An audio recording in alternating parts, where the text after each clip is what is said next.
Song of Myself by Walt Whitman, 1892. 1.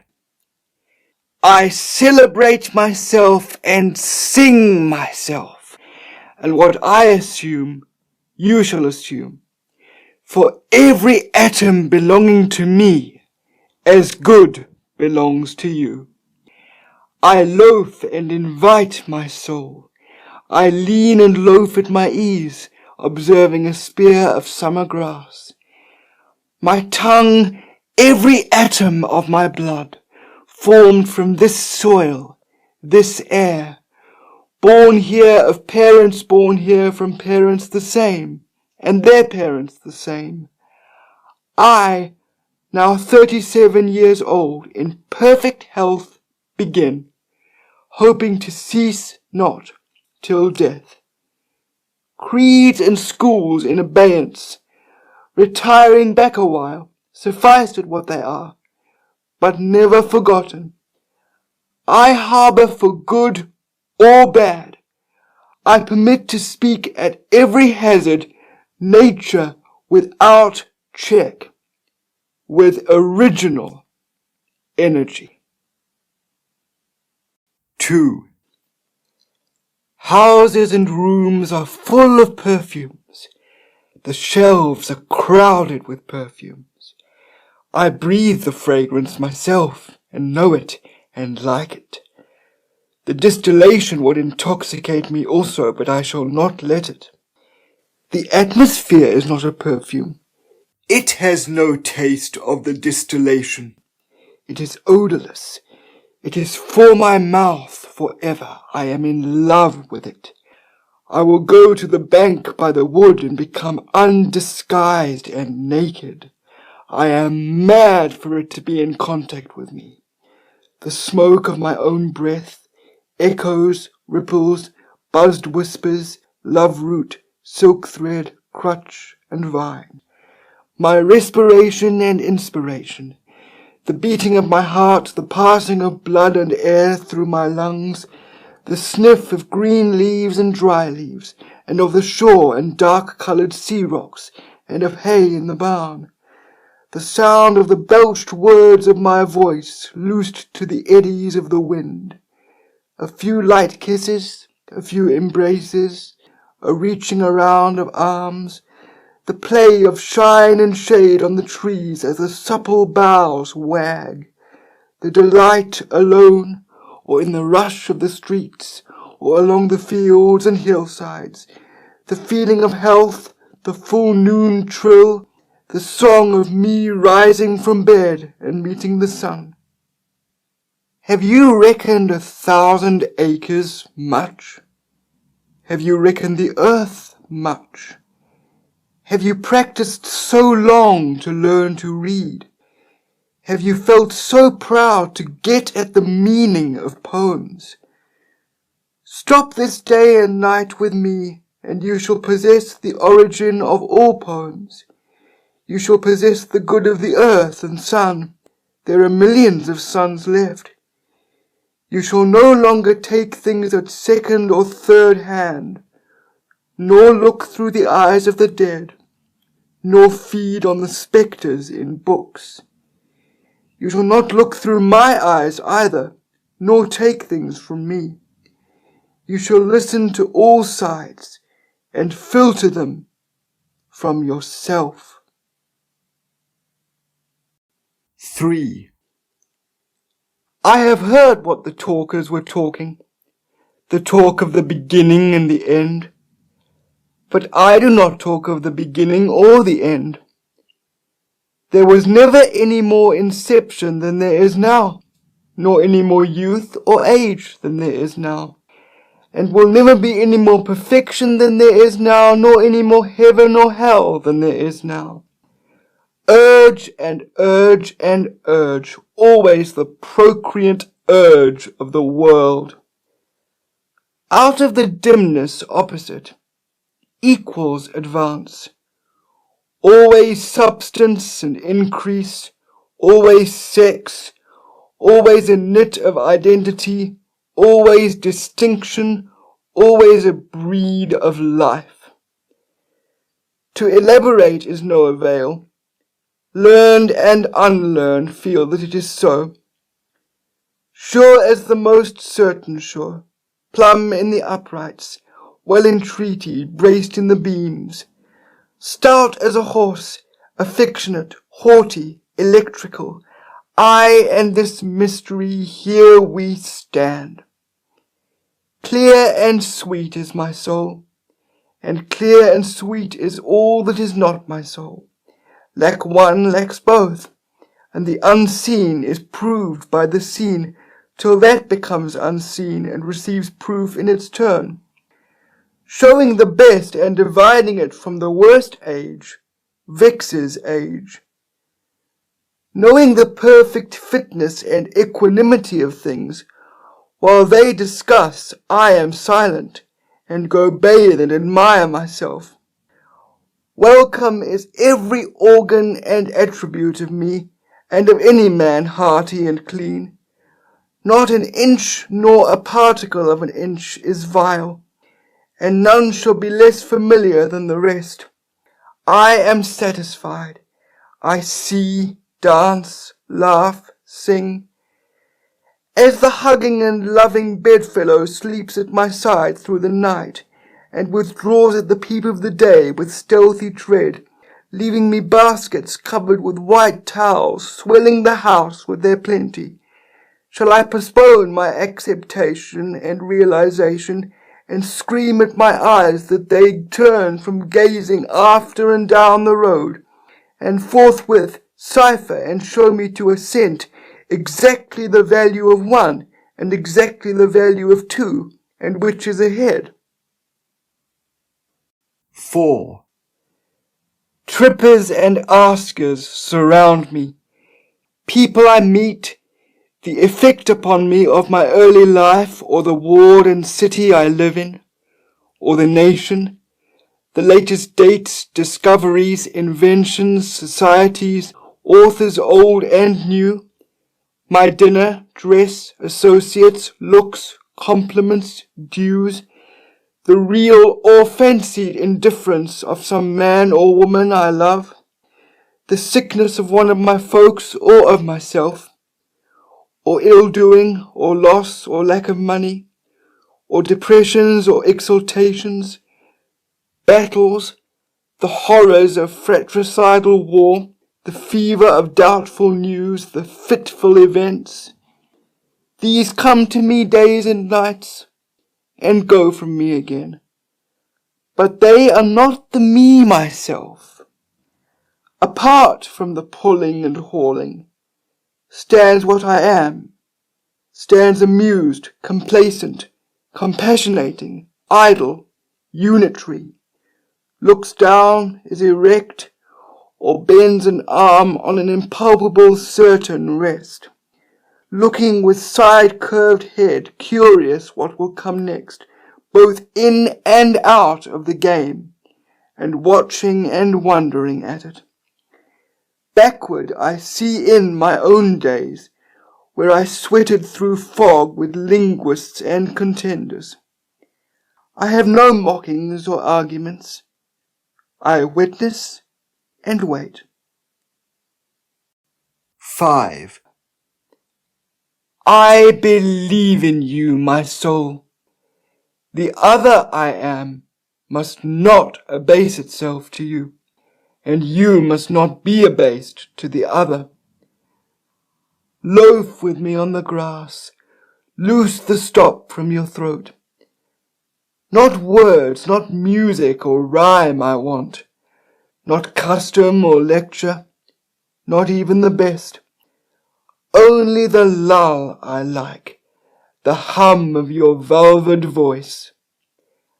I mind how once we lay such, a transparent summer morning, how you settled your head athwart my hips, and gently turned over upon me, and parted the shirt from my bosom bone, and plunged your tongue to my bare-stripped heart, and reached till you felt my beard, and reached till you held my feet, swiftly arose and spread around me the peace and knowledge that pass all the argument of the earth.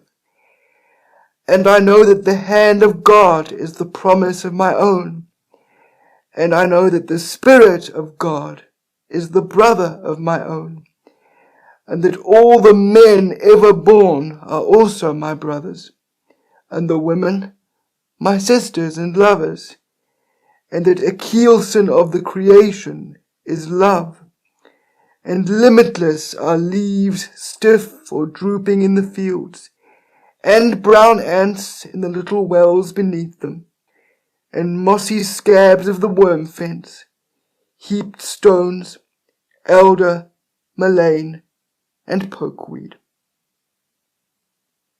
6. A child said, "What is the grass?" fetching it to me with full hands. How could I answer the child? I do not know what it is any more than he. I guess it must be the flag of my disposition, out of hopeful green stuff woven. Or I guess it is the handkerchief of the Lord, a scented gift and remembrancer designedly dropped, bearing the owner's name some way in the corners, that we may see and remark and say, "Whose?" Or I guess the grass is itself a child, the produced babe of the vegetation. Or I guess it is the uniform hieroglyphic, and it means sprouting alike in broad zones and narrow zones, growing among black folks as among white, Canuck, Tuckahoe, Congressman, Cuff. I give them the same, I receive them the same. And now it seems to me the beautiful uncut hair of graves. Tenderly will I use you, curling grass. It may be you transpire from the breasts of young men. It may be, if I had known them, I would have loved them. It may be you are from old people, or from offspring taken soon out of their mother's laps, and here you are the mother's laps. This grass is very dark to be from the white heads of old mothers, darker than the colourless beards of old men, dark to come from under the faint red roofs of mouths. Oh, I perceive after all so many uttering tongues, and I perceive they do not come from the roofs of mouths for nothing. I wish I could translate the hints about the dead young men and women, and the hints about old men and mothers, and the offspring taken soon out of their laps. What do you think has become of the young and old men? And what do you think has become of the women and children? They are alive and well somewhere. The smallest sprout shows there is really no death, and if ever there was, it led forward life, and does not wait at the end to arrest it, and ceased the moment life appeared. All goes onward and outward, nothing collapses, and to die is different from what anyone supposed, and luckier. 7. Has anyone supposed it lucky to be born? I hasten to inform him or her it is just as lucky to die, and I know it. I pass death with the dying, and birth with the new-washed babe, and am not contained between my hat and boots, and peruse manifold objects, no two alike, and every one good. The earth good, and the stars good, and their adjuncts all good. I am not an earth, nor an adjunct of an earth.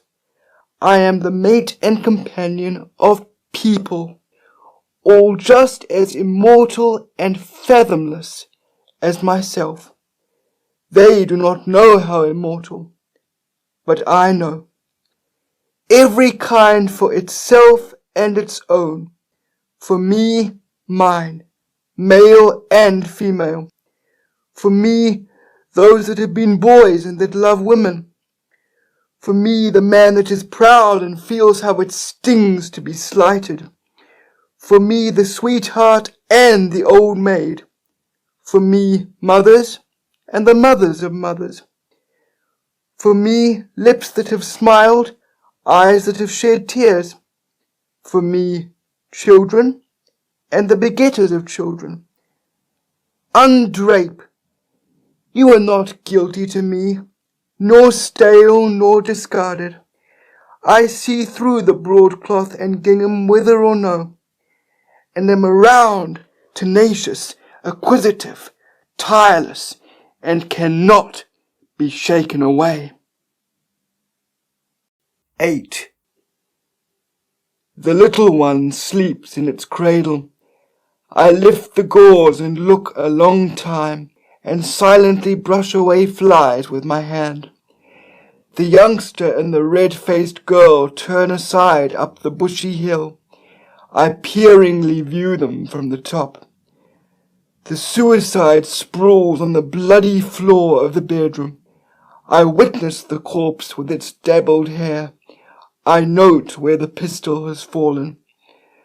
The blab of the pave, tires of carts, slough of boot soles, talk of the promenaders, the heavy omnibus, the driver with his interrogating thumb, the clank of the shod horses on the granite floor, the snow sleighs, clinking, shouted jokes, pelts of snowballs, the hurrahs for popular favourites, the fury of roused mobs, the flap of the curtained litter, a sick man inside borne to the hospital, the meeting of enemies, the sudden oath, the blows and fall, the excited crowd, the policeman with his star quickly working his passage to the centre of the crowd, the impassive stones that receive and return so many echoes. What groans of overfed or half-starved who fall sunstruck or in fits! What exclamations of women taken suddenly, who hurry home and give birth to babes! What living and buried speech is always vibrating here! What howls, restrained by decorum! Arrests of criminals, slights, adulterous offers made, acceptances, rejections with convex lips. I mind them, or the show or resonance of them. I come, and I depart. 9. The big doors of the country barn stand open and ready. The dried grass of the harvest time loads the slow-drawn wagon. The clear light plays on the brown, grey, and green intertinged. The armfuls are packed to the sagging mow. I am there. I help. I came stretched atop of the load. I felt its soft jolts, one leg reclined on the other. I jump from the cross beams and seize the clover and timothy, and roll head over heels and tangle my hair full of wisps. 10. Alone, far in the wilds and mountains, I hunt, wandering amazed at my own lightness and glee, in the late afternoon choosing a safe spot to pass the night, kindling a fire and broiling the fresh-killed game, falling asleep on the gathered leaves with my dog and gun by my side. The Yankee clipper is under her skysails. She cuts the sparkle and scud. My eyes settle the land. I bend at her prow or shout joyously from the deck. The boatmen and clam diggers arose early and stopped for me. I tucked my trouser ends in my boots and went and had a good time. You should have been with us that day round the chowder kettle. I saw the marriage of the trapper in the open air in the far west. The bride was a red girl. Her father and his friends sat near, cross-legged and dumbly smoking. They had moccasins to their feet and large, thick blankets hanging from their shoulders. On a bank, lounged the trapper. He was dressed mostly in skins. His luxuriant beard and curls protected his neck. He held his bride by the hand. She had long eyelashes, her head was bare, her coarse, straight locks descended upon her voluptuous limbs and reached to her feet. The runaway slave came to my house and stopped outside.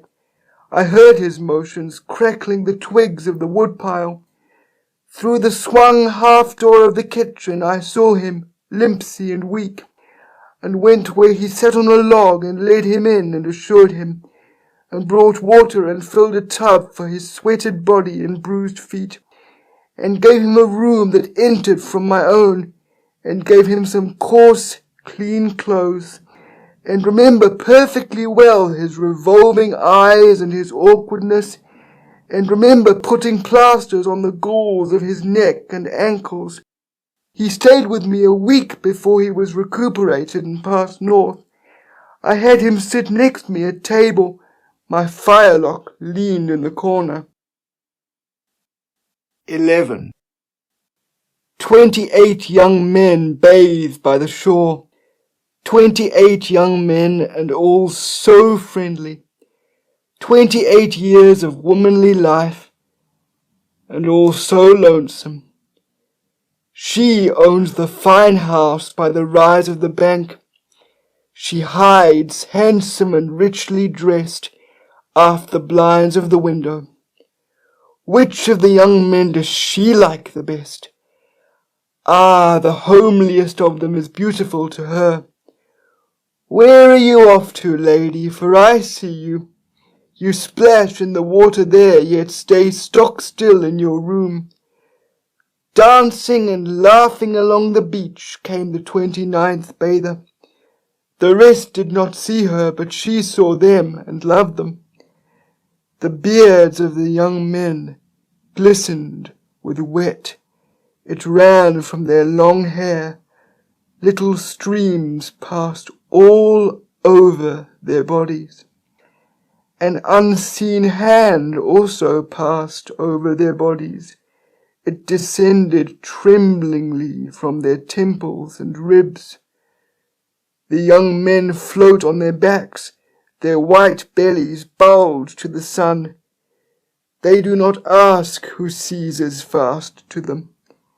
They do not know who puffs and declines with pendant and bending arch. They do not think whom they souse with spray. 12. The butcher boy puts off his killing clothes, or sharpens his knife at the stall in the market. I loiter, enjoying his repartee and his shuffle and breakdown. Blacksmiths with grimed and hairy chests environ the anvil. Each has his main sledge. They are all out. There is a great heat in the fire. From the cinder-strewed threshold I follow their movements. The lithe sheer of their waists plays even with their massive arms. Overhand the hammers swing. Overhand so slow. Overhand so sure. They do not hasten. Each man hits in his place. 13. The Negro holds firmly the reins of his 4 horses. The block swags underneath on its tied-over chain. The Negro that drives the long dray of the stone yard. Steady and tall he stands poised on one leg on the string piece. His blue shirt exposes his ample neck and breast and loosens over his hip band. His glance is calm and commanding. He tosses the slouch of his hat away from his forehead. The sun falls on his crispy hair and moustache, falls on the black of his polished and perfect limbs. I behold the picturesque giant and love him, and I do not stop there. I go with the team also. In me the caresser of life, wherever moving, backward as well as forward slewing. to niches aside and junior bending, not a person or object missing, absorbing all to myself and for this song.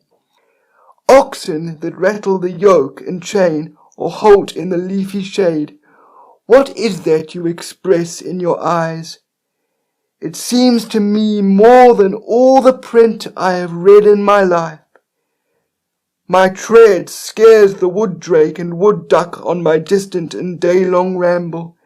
They rise together and slowly circle around. I believe in those winged purposes, and acknowledge red, yellow, white playing within me, and consider green and violet and the tufted crown intentional, and do not call the tortoise unworthy because she is not something else. And the jay in the woods never studied the gamut, yet trills pretty well to me, and the look of the bay mare shames silliness out of me. 14. The wild gander leads his flock through the cool night. "Yahonk!" he says, and sounds it down to me like an invitation. The poet may suppose it meaningless, but I, listening close, find its purpose and place up there toward the wintry sky. The sharp-hooved moose of the north, the cat on the house sill, the chickadee, the prairie dog, the litter of the grunting sow as they tug at her teats, the brood of the turkey hen, and she with her half-spread wings. I see in them and myself the same old law. The press of my foot to the earth springs 100 affections. They scorn the best I can do to relate them. I am enamored of growing outdoors, of men that live among cattle or taste of the ocean or woods, of the builders and steerers of ships, and the wielders of axes and mauls, and the drivers of horses. I can eat and sleep with them week in and week out. What is commonest, cheapest, nearest, easiest is me. Me going in for my chances, spending for vast returns, adorning myself to bestow myself on the first that will take me, not asking the sky to come down to my good will, scattering it freely forever.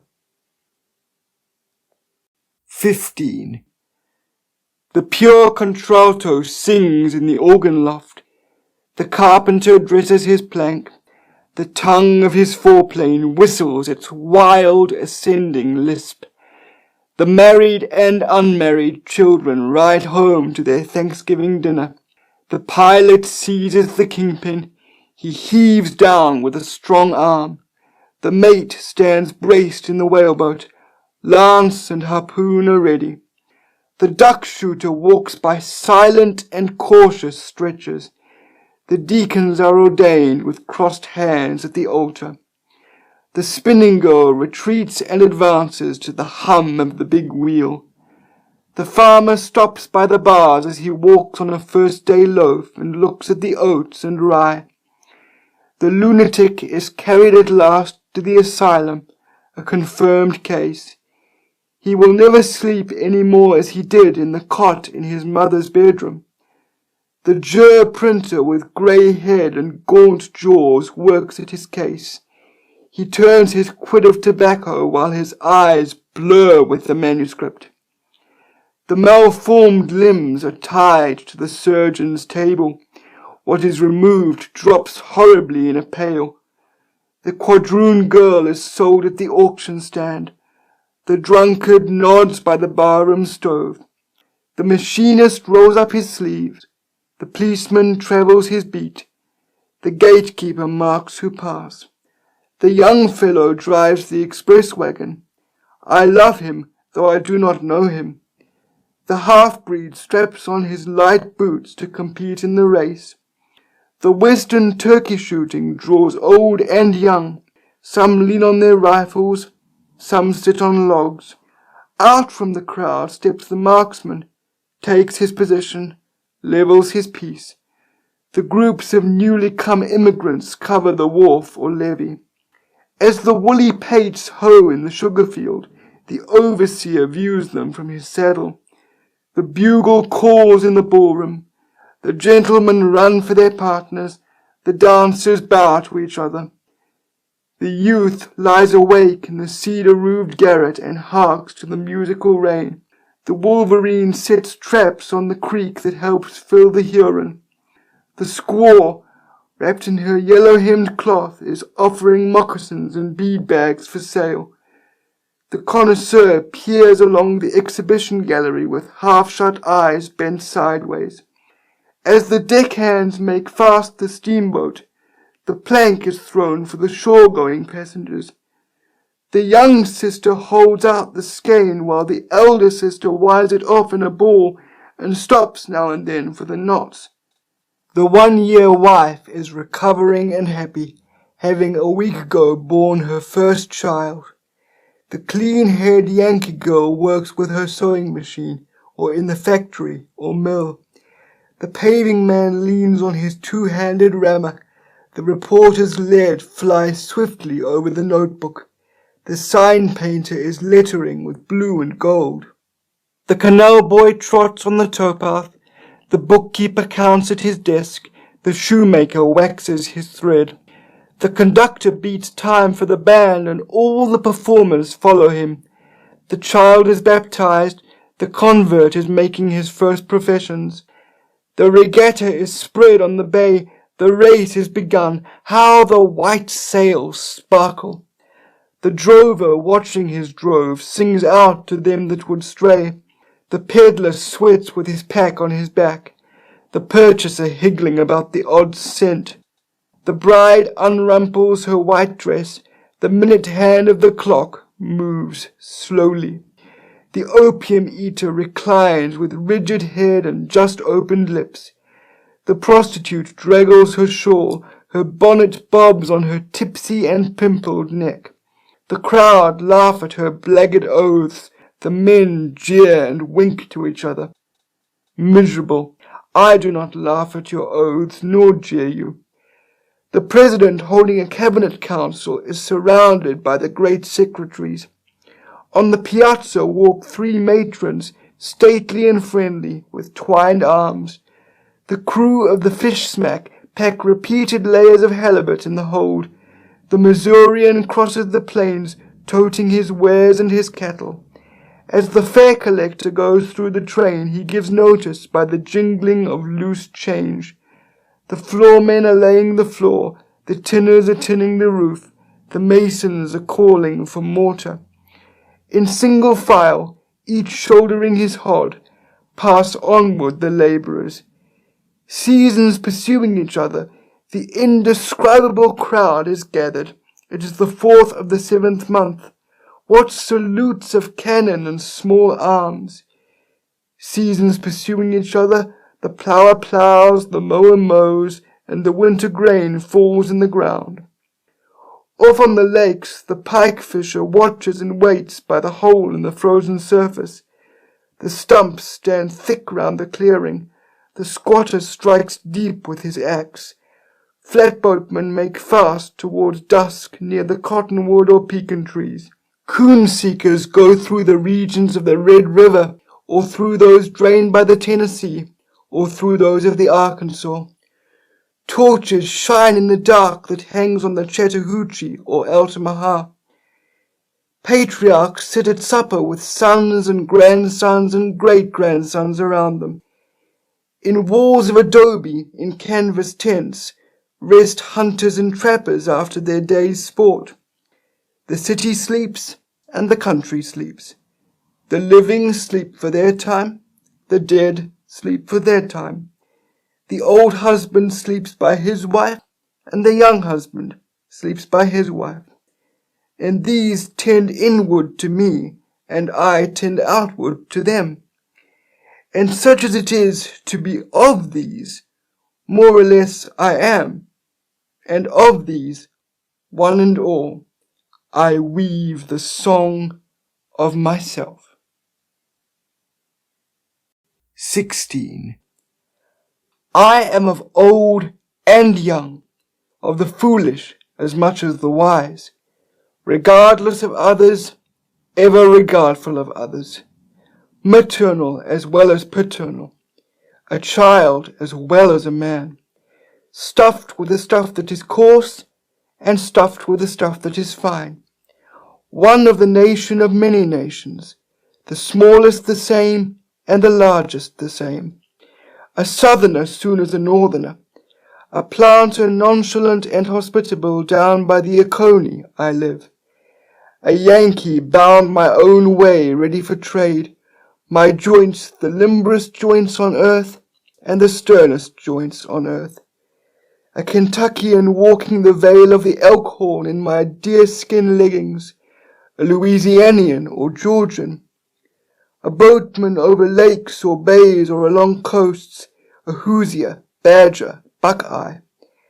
at home on Canadian snowshoes, or up in the bush, or with the fishermen off Newfoundland, at home in the fleet of ice boats, sailing with the rest and tacking, at home on the hills of Vermont, or in the woods of Maine, or the Texan ranch, comrade of Californians, comrade of free Northwesterners, loving their big proportions, comrade of raftsmen and coalmen, comrade of all who shake hands and welcome to drink and meat, a learner with the simplest, a teacher of the thoughtfulest, a novice beginning, yet experient of myriads of seasons. Of every hue and caste am I, of every rank and religion, a farmer, mechanic, artist, gentleman, sailor, Quaker, prisoner, fancy man, rowdy, lawyer, physician, priest. I resist anything better than my own diversity. Breathe the air, but leave plenty after me, and am not stuck up, and am in my place. The moth and the fish eggs are in their place. The bright suns I see, and the dark suns I cannot see, are in their place. The palpable is in its place, and the impalpable is in its place. 17. These are really the thoughts of all men in all ages and lands. They are not original with me. If they are not yours as much as mine, they are nothing, or next to nothing. If they are not the riddle and the untying of the riddle, they are nothing. If they are not just as close as they are distant, they are nothing. This is the grass that grows wherever the land is and the water is. This is the common air that bathes the globe. 18. With music strong I come, with my cornets and my drums. I play not marches for accepted victors only. I play marches for conquered and slain persons. Have you heard that it was good to gain the day? I also say it is good to fall. Battles are lost in the same spirit in which they are won. I beat and pound for the dead. I blow through my embouchures my loudest and gayest for them. Vivas to those who have failed, and to those whose war vessels sank in the sea, and to those themselves who sank in the sea, and to all generals that lost engagements, and all overcome heroes, and the numberless unknown heroes equal to the greatest heroes known. 19. This is the meal equally set, this the meat for natural hunger. It is for the wicked just the same as the righteous. I make appointments with all. I will not have a single person slighted or left away. The kept woman, sponger, thief are hereby invited. The heavy-lipped slave is invited, the venereally is invited. There shall be no difference between them and the rest. This is the press of a bashful hand, this the float and odour of hair, this the touch of my lips to yours, this the murmur of yearning, this the far-off depth and height reflecting my own face, this the thoughtful merge of myself and the outlet again. Do you guess I have some intricate purpose? Well, I have, for the 4th month showers have, and the mica on the side of a rock has. Do you take it I would astonish? Does the daylight astonish? Does the early redstart twittering through the woods? Do I astonish more than they? This hour I tell things in confidence. I might not tell everybody, but I will tell you. 20. Who goes there, hankering, gross, mystical, nude? How is it I extract strength from the beef I eat? What is a man, anyhow? What am I? What are you? All I mark as my own, you shall offset it with your own, else it were time lost listening to me. I do not snivel that snivel the world over, that months are vacuums and the ground but wallow in filth. Whimpering and truckling, fold with powders for invalids. Conformity goes to the 4th removed. I wear my hat as I please, indoors or out. Why should I pray? Why should I venerate and be ceremonious? Having pried through the strata, analyzed to a hair, counselled with doctors and calculated close, I find no sweeter fat than sticks to my own bones. In all people I see myself, none more and not one a barleycorn less, and the good or bad I say of myself, I say of them. I know I am solid and sound. To me the converging objects of the universe perpetually flow. All are written to me, and I must get what the writing means. I know I am deathless. I know this orbit of mine cannot be swept by a carpenter's compass. I know I shall not pass like a child's curlicue, cut with a burnt stick at night. I know I am august. I do not trouble my spirit to vindicate itself or be understood. I see that the elementary laws never apologize. I reckon I behave no prouder than the level I plant my house by, after all. I exist as I am. That is enough. If no other in the world be aware, I sit content, and if each and all be aware, I sit content. One world is aware, and by far the largest to me, and that is myself. And whether I come to my own today, or in 10,000 or 10,000,000 years, I can cheerfully take it now, or with equal cheerfulness, I can wait. My foothold is tenoned and mortised in granite. I laugh at what you call dissolution, and I know the amplitude of time. 21. I am the poet of the body, and I am the poet of the soul. The pleasures of heaven are with me, and the pains of hell are with me. The first I graft and increase upon myself, the latter I translate into a new tongue. I am the poet of the woman the same as the man, and I say it is as great to be a woman as to be a man, and I say there is nothing greater than the mother of men. I chant the chant of dilation or pride.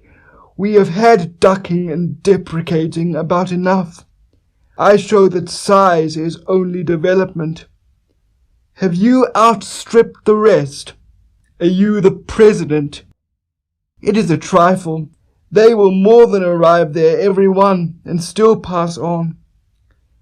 I am he that walks with the tender and growing night. I call to the earth and sea half held by the night. Press close, bare-bosomed night. Press close, magnetic, nourishing night. Night of south winds, night of the large few stars. Still nodding night, mad, naked summer night. Smile, O voluptuous, cool-breathed earth, earth of the slumbering and liquid trees, earth of departed sunset, earth of the mountains misty-topped, earth of the vitreous pour of the full moon, just tinged with blue, earth of shine and dark, mottling the tide of the river, earth of the limpid grey of clouds, brighter and clearer for my sake, far-swooping elbowed earth, rich apple-blossomed earth, smile, for your lover comes. Prodigal, you have given me love, therefore I to you give love. O unspeakable, passionate love. 22. You see, I resign myself to you also. I guess what you mean. I behold from the beach your crooked, inviting fingers. I believe you refuse to go back without feeling of me. We must have a turn together. I undress. Hurry me out of sight of the land. Cushion me soft. Rock me in billowy drowse. Dash me with amorous wet. I can repay you. Sea of stretched ground swells, sea breathing broad and convulsive breaths, sea of the brine of life and of unshovelled yet always ready graves, howler and scooper of storms, capricious and dainty sea, I am integral with you.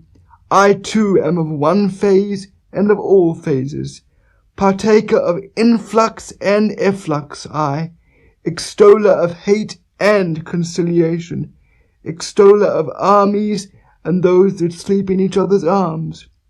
I am he attesting sympathy. Shall I make my list of things in the house and skip the house that supports them? I am not the poet of goodness only.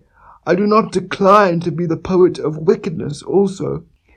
What blurt is this about virtue and about vice? Evil propels me, and reform of evil propels me. I stand indifferent. My gait is no fault-finder's or rejecter's gait. I moisten the roots of all that is grown. Did you fear some scrofula out of the unflagging pregnancy? Did you guess the celestial laws are yet to be worked over and rectified? I find one side a balance, and the antipodal side a balance. Soft doctrine, as steady help as stable doctrine.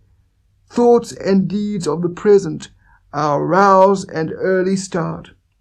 This minute that comes to me over the past decillions, there is no better than it and now. What behaved well in the past or behaves well today is not such a wonder. The wonder is always and always how there can be a mean man or an infidel. 23. Endless unfolding of words of ages, and mine a word of the modern, the word en masse, a word of the faith that never balks.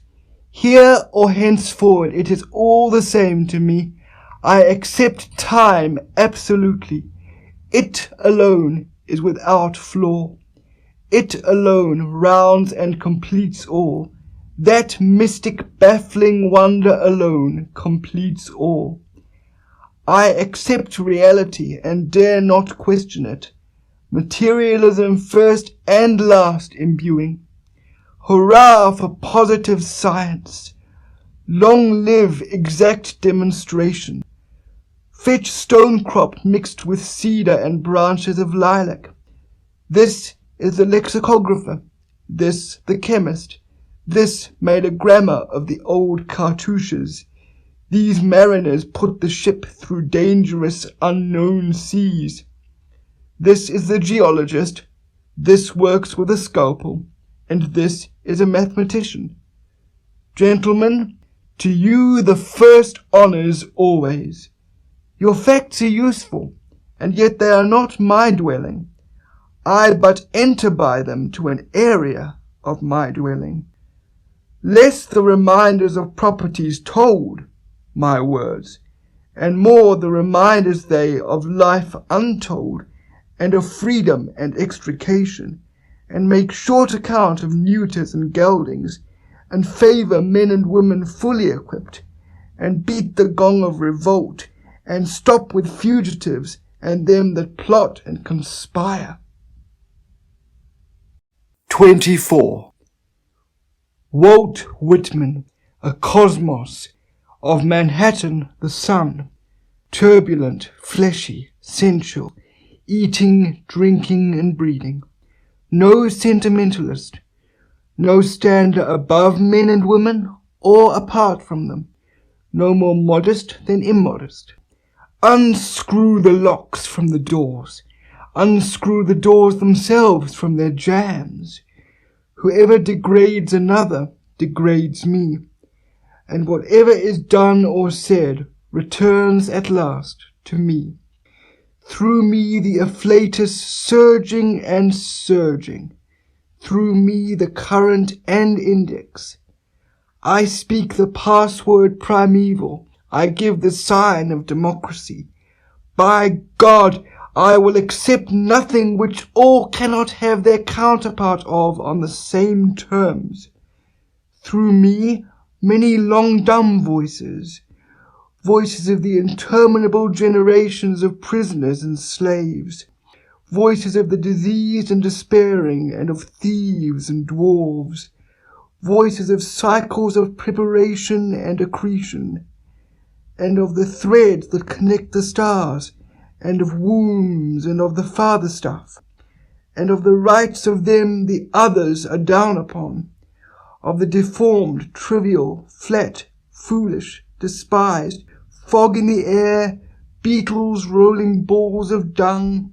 Through me, forbidden voices, voices of sexes and lusts, voices veiled, and I remove the veil, voices indecent, by me clarified and transfigured.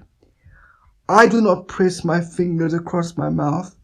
I keep as delicate around the bowels as around the head and heart. Copulation is no more rank to me than death is. I believe in the flesh and the appetites. Seeing, hearing, feeling are miracles, and each part and tag of me is a miracle. Divine am I inside and out, and I make holy whatever I touch or am touched from. The scent of these armpits' aroma finer than prayer. This head more than churches, Bibles, and all the creeds. If I worship one thing more than another, it shall be the spread of my own body, or any part of it. Translucent mould of me, it shall be you. Shaded ledgers and rests, it shall be you. Firm masculine coulter, it shall be you. Whatever goes to the tilth of me, it shall be you. You, my rich blood, your milky stream, pale strippings of my life. Breast that presses against other breasts, it shall be you. My brain, it shall be your occult convolutions. Root of washed sweet flag, timorous pond snipe, nest of guarded duplicate eggs, it shall be you. Mixed tousled hay of head, beard, brawn, it shall be you. Trickling sap of maple, fibre of manly wheat, it shall be you. Sun so generous, it shall be you. Vapours lighting and shading my face, it shall be you. You sweaty brooks and dews, it shall be you. Winds whose soft tickling genitals rub against me, it shall be you.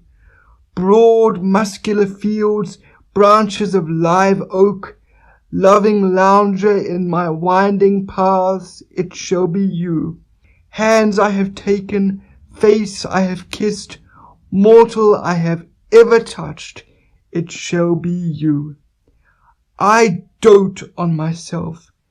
There is that lot of me, and all so luscious. Each moment, and whatever happens, thrills me with joy.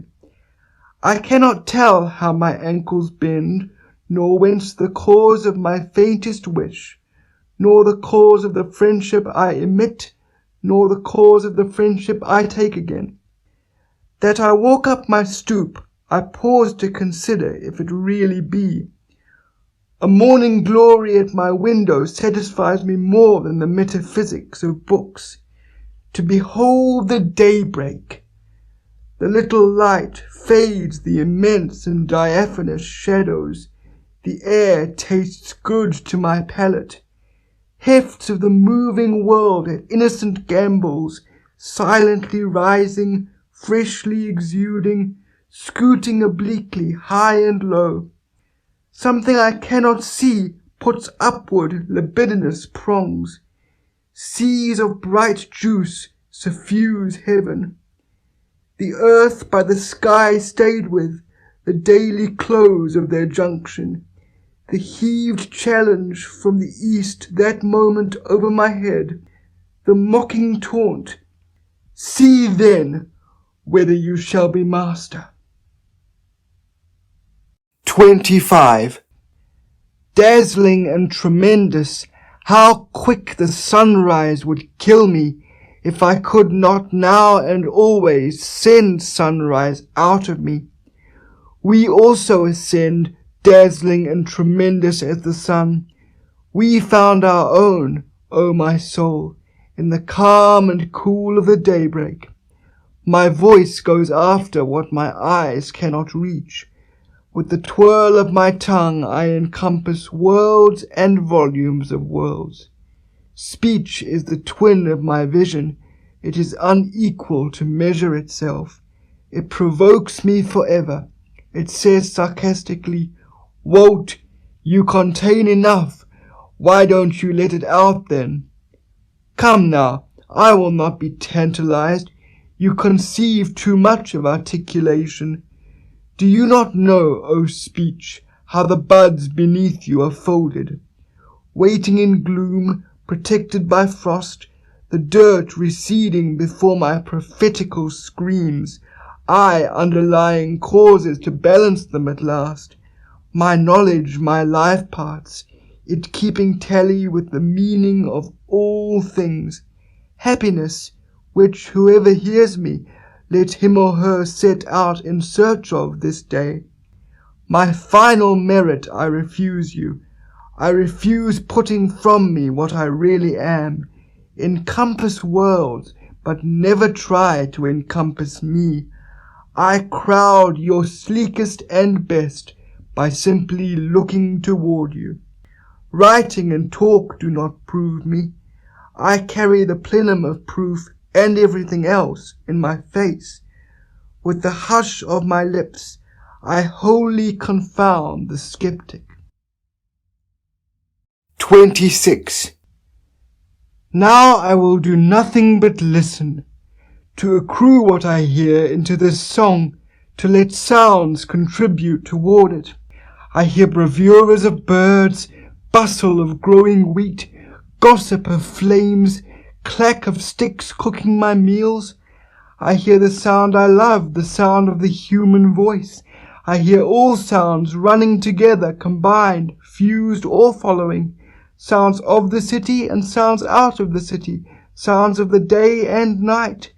Talkative young ones to those that like them, the loud laugh of work people at their meals, the angry bass of disjointed friendship, the faint tones of the sick, the judge with hands tight to his desk, his pallid lips pronouncing a death sentence, the heave-ho of stevedores unlading ships by the wharves, the refrain of the anchor-lifters, the ring of alarm bells, the cry of "Fire!" the whir of swift-streaking engines and hose-carts with premonitory tinkles and coloured lights, the steam whistle, the solid roll of the train of approaching cars, the slow march played at the head of the association, marching two and two. They go to guard some corpse. The flag-tops are draped with black muslin. I hear the violoncello. 'Tis the young man's heart's complaint. I hear the keyed cornet. It glides quickly in through my ears. It shakes mad sweet pangs through my belly and breast. I hear the chorus. It is a grand opera. Ah, this indeed is music. This suits me. A tenor large and fresh as the creation fills me. The orbic flex of his mouth is pouring and filling me full. I hear the trained soprano. What work with hers is this? The orchestra whirls me wider than Uranus flies. It wrenches such ardours from me, I did not know I possessed them. It sails me. I dab with bare feet. They are licked by the indolent waves. I am cut by bitter and angry hail. I lose my breath. Steeped amid honeyed morphine, my windpipe throttled in fakes of death. At length let up again to feel the puzzle of puzzles, and that we call being. 27. To be in any form, what is that? Round and round we go, all of us, and ever come back thither. If nothing lay more developed, the quail-hog in its callous shell were enough. Mine is no callous shell. I have instant conductors all over me whether I pass or stop. They seize every object and lead it harmlessly through me. I merely stir, press, feel with my fingers, and am happy. To touch my person to someone else's is about as much as I can stand. 28. Is this then a touch, quivering me to a new identity? Flames and ether making a rush for my veins, treacherous tip of me reaching and crowding to help them, my flesh and blood playing out lightning to strike at what is hardly different from myself. On all sides prurient provokers stiffening my limbs, straining the udder of my heart for its withheld drip, behaving licentious toward me, taking no denial, depriving me of my best as for a purpose, unbuttoning my clothes, holding me by the bare waist, deluding my confusion with the calm of the sunlight and pasture fields, immodestly sliding the fellow senses away. They bribe to swap off with touch and go and graze at the edges of me. No consideration, no regard for my draining strength or my anger, fetching the rest of the herd around to enjoy them a while, then all uniting to stand on a headland and worry me. The sentries desert every other part of me. They have left me helpless to a red marauder. They all come to the headland to witness and assist against me. I am given up by traitors. I talk wildly. I have lost my wits. I and nobody else am the greatest traitor. I went myself first to the headland. My own hands carried me there. You villain touch! What are you doing? My breath is tight in its throat. Unclench your floodgates. You are too much for me. 29. Blind, loving, wrestling touch, sheathed, hooded, sharp-toothed touch? Did it make you ache so leaving me? Parting tracked by arriving, perpetual payment of perpetual loan, rich showering rain, and recompense richer afterward. Sprouts take and accumulate, stand by the curb, prolific and vital. Landscapes projected masculine, full-sized, and golden. 30. All truths wait in all things. They neither hasten their own delivery, nor resist it. They do not need the obstetric forceps of the surgeon. The insignificant is as big to me as any. What is less or more than a touch? Logic and sermons never convince. The damp of the night drives deeper into my soul. Only what proves itself to every man and woman is so. Only what nobody denies is so. A minute and a drop of me settle my brain. I believe the soggy clods shall become lovers and lamps, and a compend of compends is the meat of a man or woman. And a summit and flower there is the feeling they have for each other. And they are to branch boundlessly out of that lesson until it becomes omnific, and until one and all shall delight us, and we them. 31.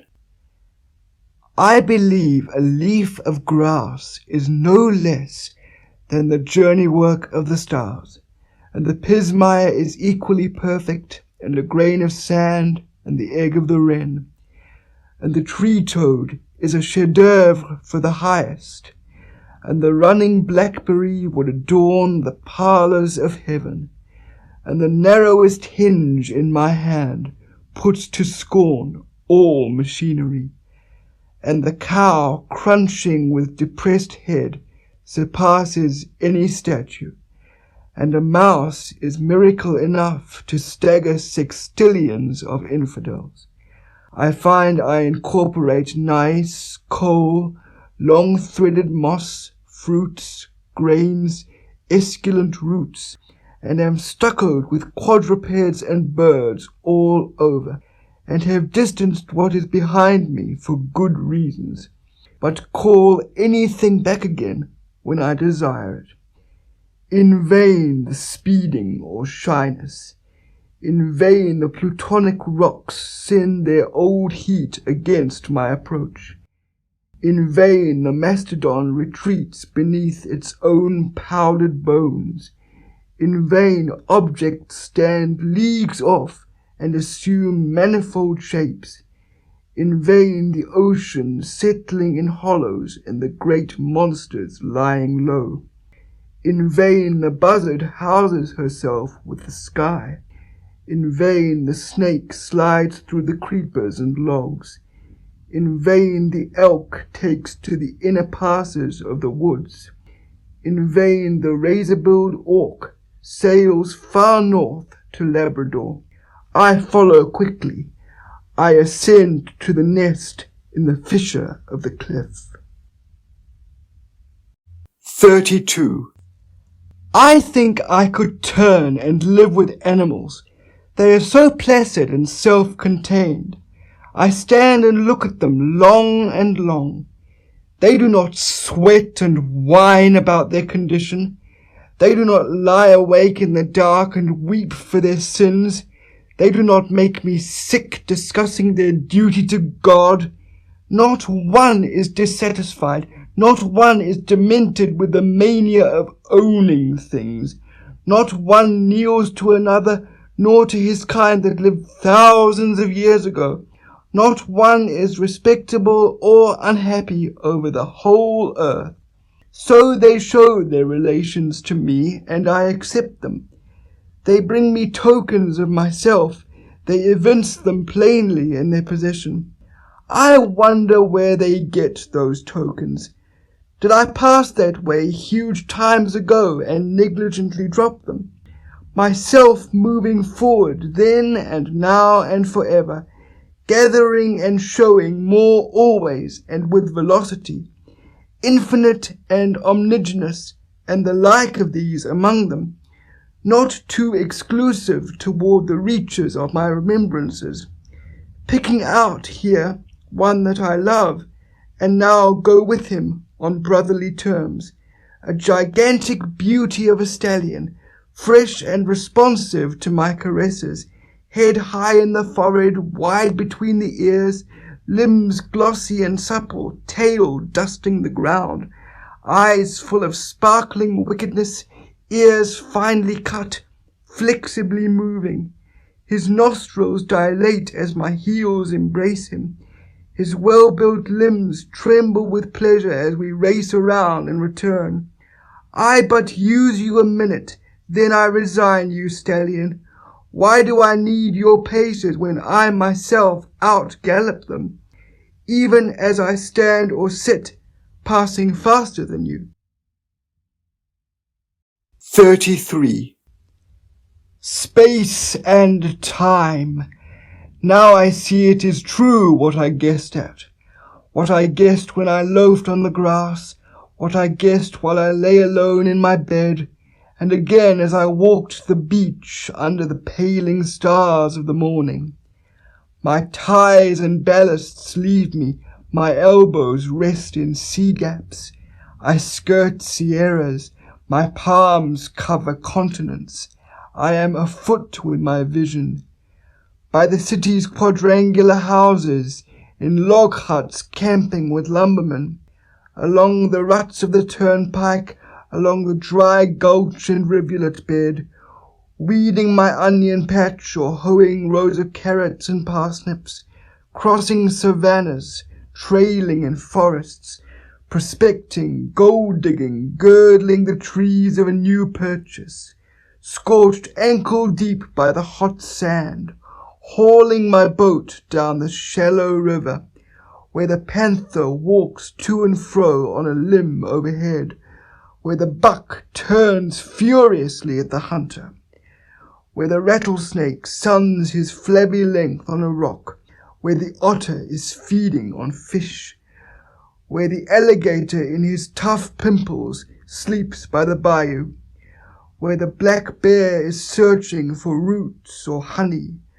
where the beaver pats the mud with his paddle-shaped tail.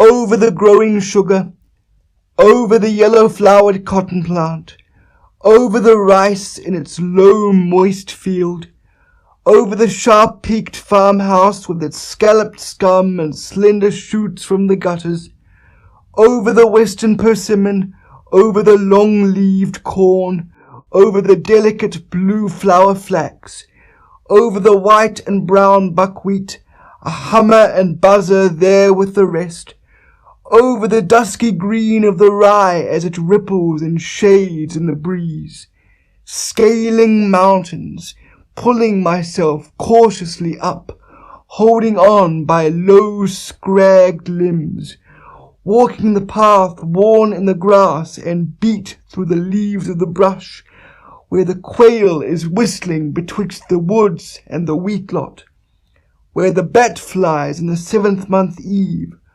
where the great gold bug drops through the dark, where the brook puts out of the roots of the old tree and flows to the meadow, where cattle stand and shake away flies with the tremulous shuddering of their hides, where the cheesecloth hangs in the kitchen, where andirons straddle the hearth slab, where cobwebs fall in festoons from the rafters, where trip hammers crash, where the press is whirling its cylinders, wherever the human heart beats with terrible throes under its ribs, where the pear-shaped balloon is floating aloft, floating in it myself and looking composedly down, where the life car is drawn on the slip noose, where the heat hatches pale green eggs in the dented sand, where the she-whale swims with her calf and never forsakes it,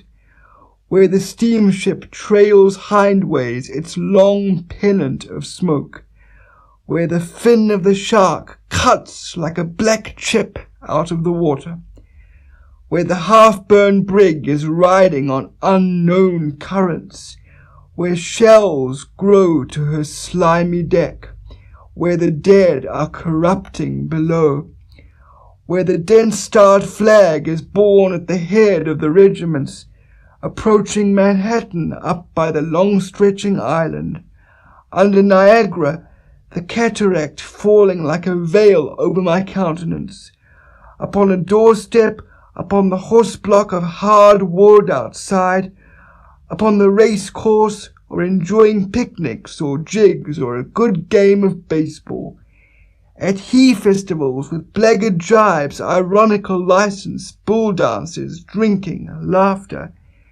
at the cider mill tasting the sweets of the brown mash, sucking the juice through a straw, at apple peelings wanting kisses for all the red fruit I find, at musters, beach parties, friendly bees, huskings, house-raisings, where the mockingbird sounds his delicious gurgles, cackles, screams, weeps, where the hayrick stands in the barnyard, where the dry stalks are scattered, where the brood cow waits in the hovel, where the bull advances to do his masculine work, where the stud to the mare, where the cock is treading the hen, where the heifers browse, where geese nip their food with short jerks, where sundown shadows lengthen over the limitless and lonesome prairie, where herds of buffalo make a crawling spread of the square miles far and near,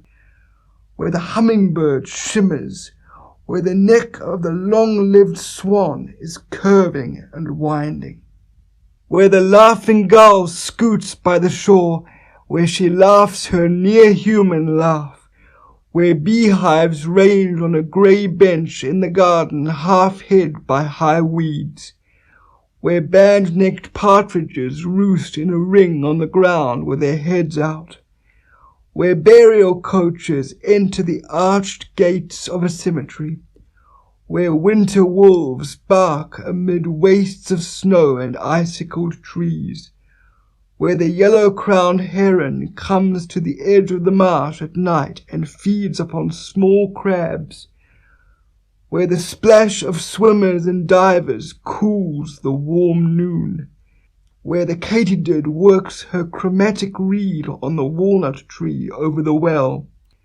through patches of citrons and cucumbers with silver-wired leaves, through the salt lick or orange glade or under conical firs, through the gymnasium, through the curtained saloon, through the office or public hall, pleased with the native and pleased with the foreign, pleased with the new and old, pleased with the homely woman as well as the handsome, pleased with the Quakeress as she puts off her bonnet and talks melodiously, pleased with the tune of the choir of the whitewashed church, pleased with the earnest words of the sweating Methodist preacher, impressed seriously at the camp meeting, looking in at shop windows of Broadway the whole forenoon, flatting the flesh of my nose on the thick plate glass, wandering the same afternoon with my face turned up to the clouds, or down a lane or along the beach, my right and left arms round the sides of two friends and I in the middle, coming home with a silent and dark-cheeked bush boy.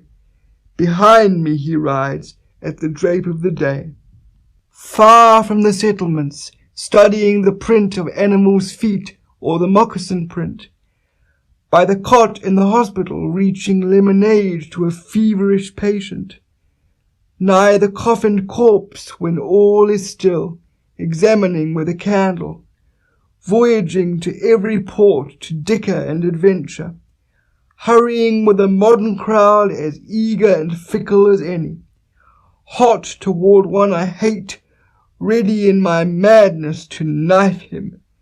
Solitary at midnight in my backyard, my thoughts gone from me a long while, walking the old hills of Judea with the beautiful, gentle God by my side, speeding through space, speeding through heaven and the stars, speeding amid the 7 satellites and the broad ring and the diameter of 80,000 miles, speeding with tailed meteors, throwing fireballs like the rest, carrying the crescent child that carries its own full mother in its belly, storming, enjoying, planning, loving, cautioning, backing and filling, appearing and disappearing. I tread day and night such roads. I visit the orchards of spheres and look at the product, and look at quintillions ripened, and look at quintillions green. I fly those flights of a fluid and swallowing soul. My course runs below the soundings of plummets.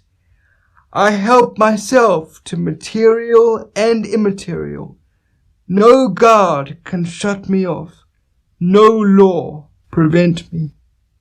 I anchor my ship for a little while only. My messengers continually cruise away or bring their returns to me. I go hunting polar furs and the seal, leaping chasms with a pike-pointed staff, clinging to topples of brittle and blue. I ascend to the foretruck. I take my place late at night in the crow's nest. We sail the Arctic Sea. It is plenty light enough. Through the clear atmosphere I stretch around on the wonderful beauty. The enormous masses of ice pass me and I pass them. The scenery is plain in all directions. The white-topped mountains show in the distance. I fling out my fancies toward them. We are approaching some great battlefield in which we are soon to be engaged. We pass the colossal outposts of the encampment. We pass with still feet and caution. Or we are entering by the suburbs some vast and ruined city. The blocks and fallen architecture more than all the living cities of the globe. I am a free companion. I bivouac by invading watchfires. I turn the bridegroom out of bed and stay with the bride myself. I tighten her all night to my thighs and lips. My voice is the wife's voice, the screech by the rail of the stairs. They fetch my man's body up, dripping and drowned. I understand the large hearts of heroes, the courage of present times and all times, how the skipper saw the crowded and rudderless wreck of the steamship, and death chasing it up and down the storm, how he knuckled tight and gave not back an inch, and was faithful of days and faithful of nights, and chalked in large letters on a board, "Be of good cheer, we will not desert you." How he followed with them and tacked with them 3 days and would not give it up. How he saved the drifting company at last. How the lank, loose-gowned women looked when bolted from the side of their prepared graves. How the silent, old-faced infants and the lifted sick and the sharp-lipped, unshaved men. All this I swallow. It tastes good, I like it well. It becomes mine. I am the man. I suffered, I was there. The disdain and calmness of martyrs, the mother of old condemned for a witch, burnt with dry wood, her children gazing on. The hounded slave that flags in the race, leans by the fence, blowing, covered with sweat. The twinges that sting like needles his legs and neck, the murderous buckshot and the bullets, all these I feel, or am. I am the hounded slave. I wince at the bite of the dogs. Hell and despair are upon me. Crack and again crack the marksman. I clutch the rails of the fence, my gorged ribs thinned with the ooze of my skin. I fall on the weeds and stones. The riders spur their unwilling horses, haul close, taunt my dizzy ears, and beat me violently over the head with whipstocks. Agonies are one of my changes of garments. I do not ask the wounded person how he feels. I myself become the wounded person. My hurts turn livid upon me as I lean on a cane and observe. I am the mashed fireman with breastbone broken. Tumbling walls buried me in their debris. Heat and smoke I inspired. I heard the yelling shouts of my comrades. I heard the distant click of their picks and shovels. They have cleared the beams away. They tenderly lift me forth. I lie in the night air in my red shirt. The pervading hush is for my sake. Painless after all, I lie exhausted, but not so unhappy. White and beautiful are the faces around me. The heads are bared of their fire caps. The kneeling crowd fades with the light of the torches. Distant and dead resuscitate. They show as the dial or move as the hands of me. I am the clock myself. I am an old artillerist. I tell of my fort's bombardment. I am there again. Again the long roll of the drummers. Again the attacking cannon, mortars. Again to my listening ears the cannon responsive. I take part, I see and hear the whole. The cries, curses, roar, the plaudits for well-aimed shots. The ambulancer slowly passing, trailing its red drip.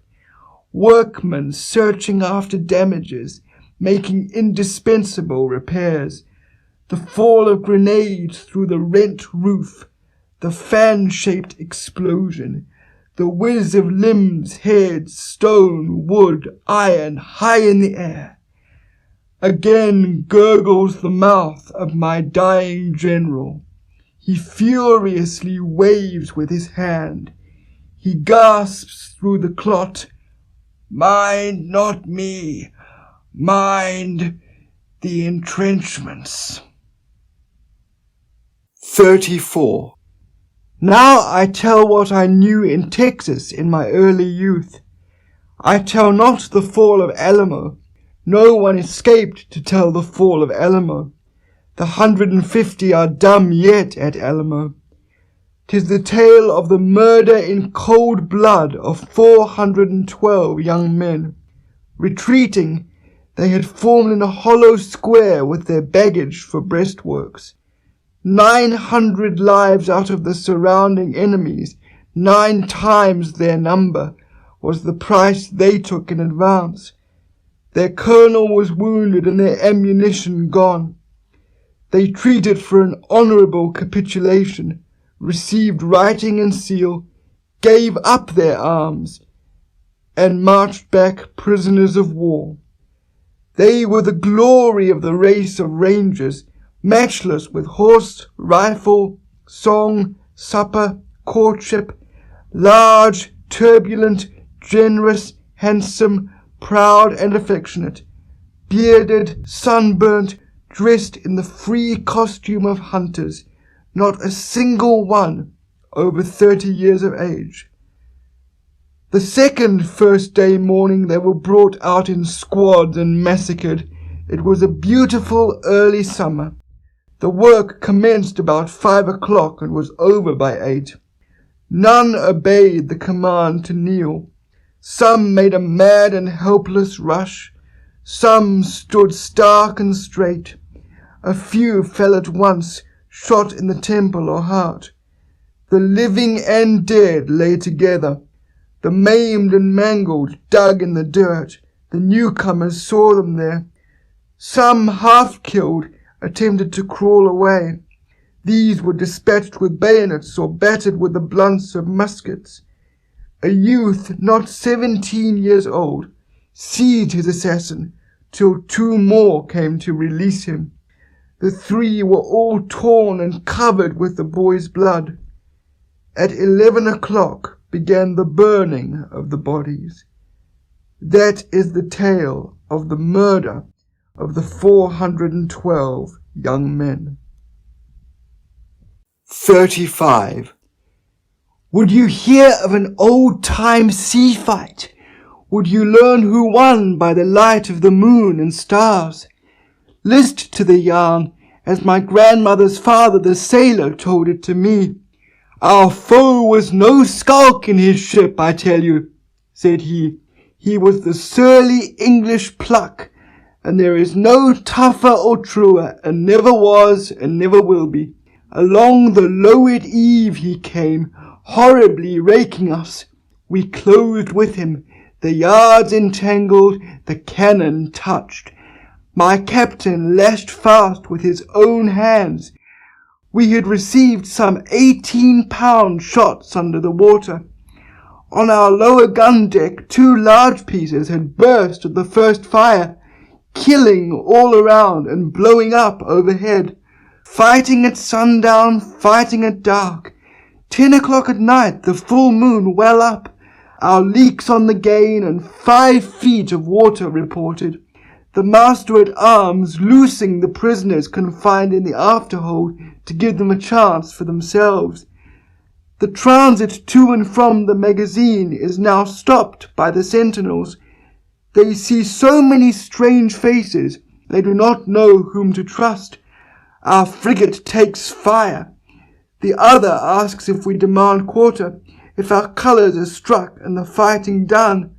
Now I laugh content, for I hear the voice of my little captain. We have not struck, he composedly cries. We have just begun our part of the fighting. Only 3 guns are in use. One is directed by the captain himself against the enemy's mainmast.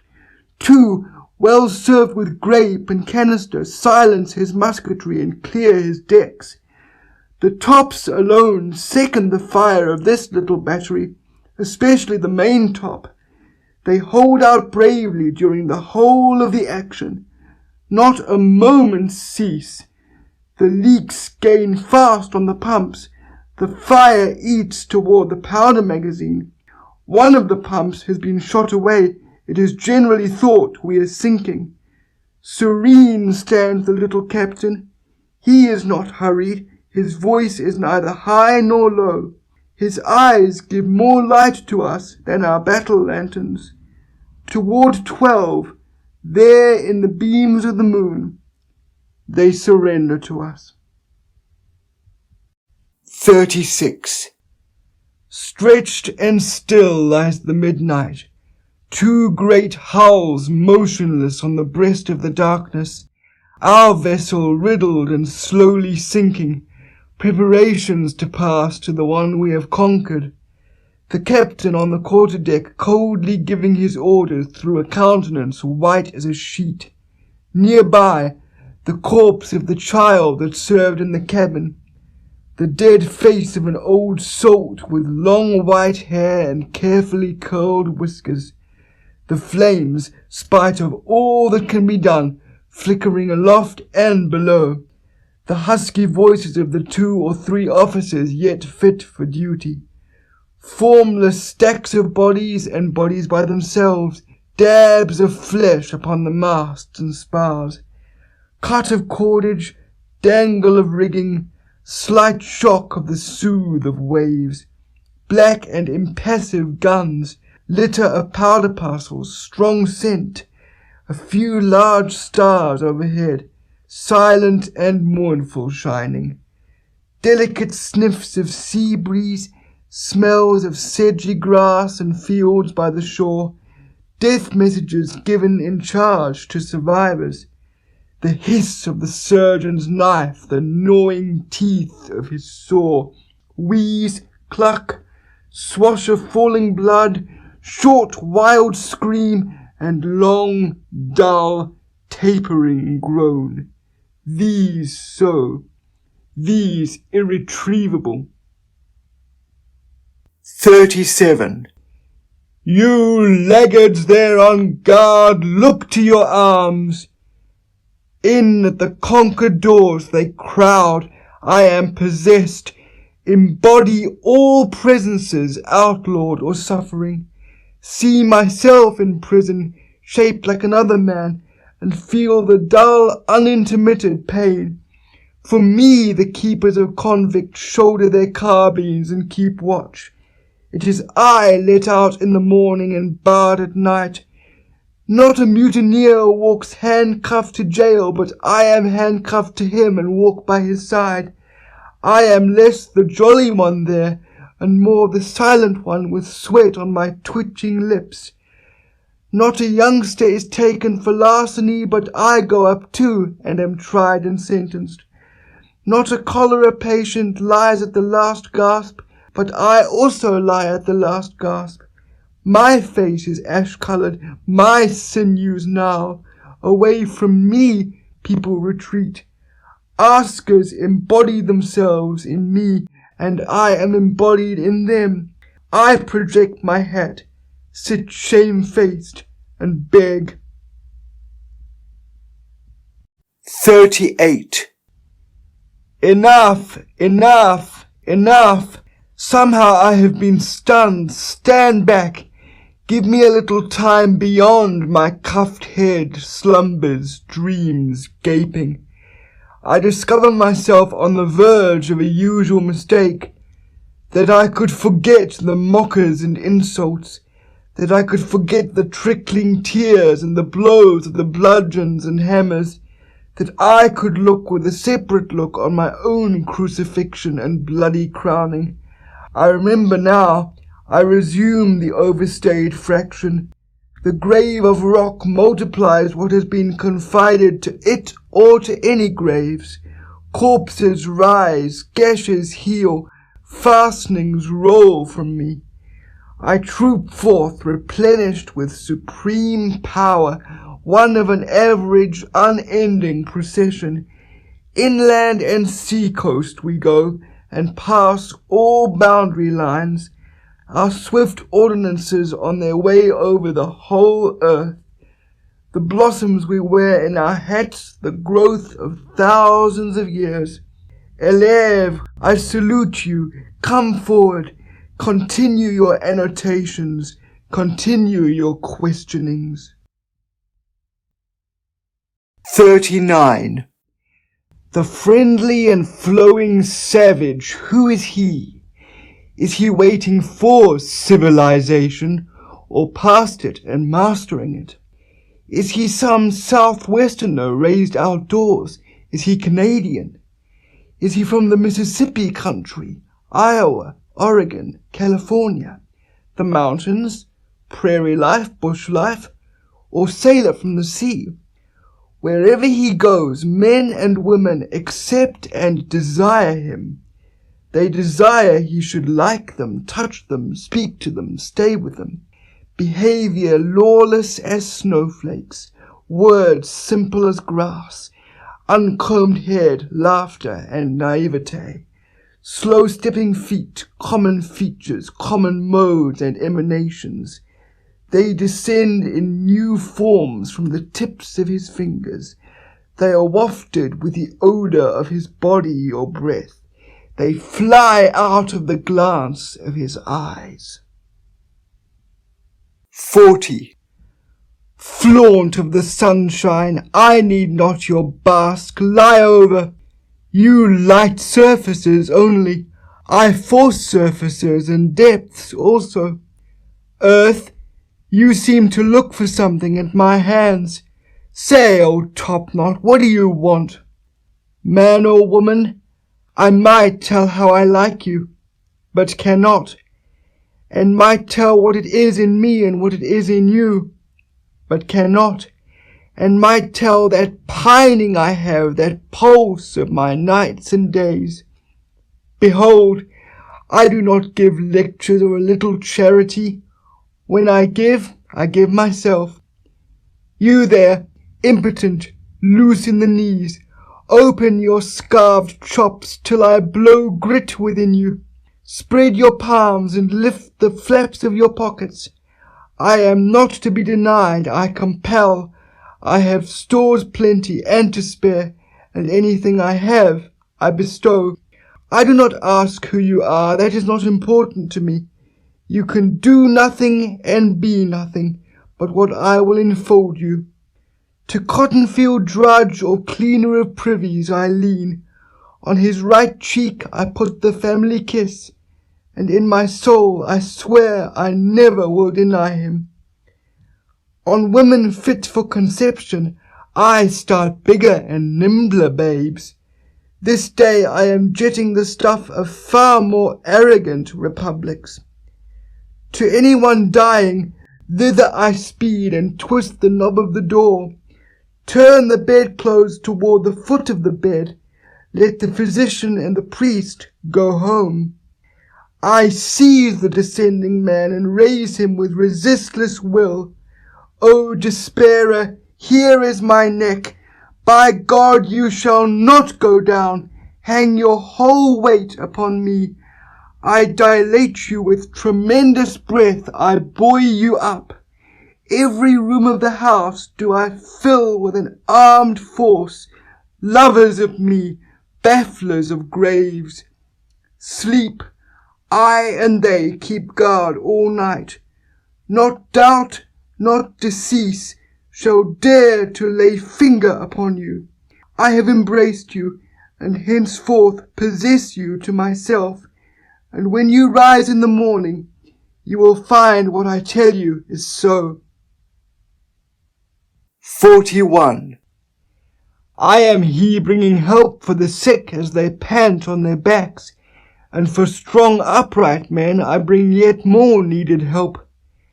I heard what was said of the universe, heard it and heard it of several 1,000 years.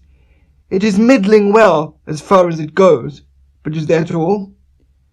Magnifying and applying come I, outbidding at the start the old cautious hucksters, taking myself the exact dimensions of Jehovah, lithographing Kronos, Zeus his son, and Hercules his grandson, buying drafts of Osiris, Isis, Belus, Brahma, Buddha, in my portfolio placing Manitou loose, Allah on a leaf, the crucifix engraved, with Odin and the hideous-faced Mechitli, and every idol and image, taking them all for what they are worth, and not a cent more, admitting they were alive, and did the work of their days.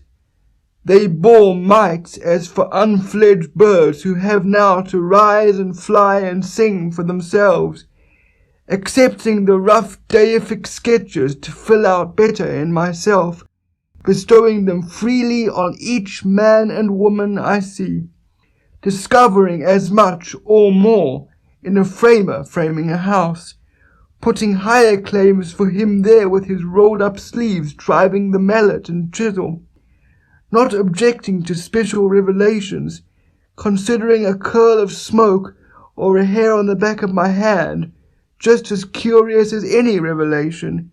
Lads ahold of fire engines and hook and ladder ropes no less to me than the gods of the antique wars, minding their voices peal through the crash of destruction, their brawny limbs passing safe over charred laths, their white foreheads whole and unhurt out of the flames.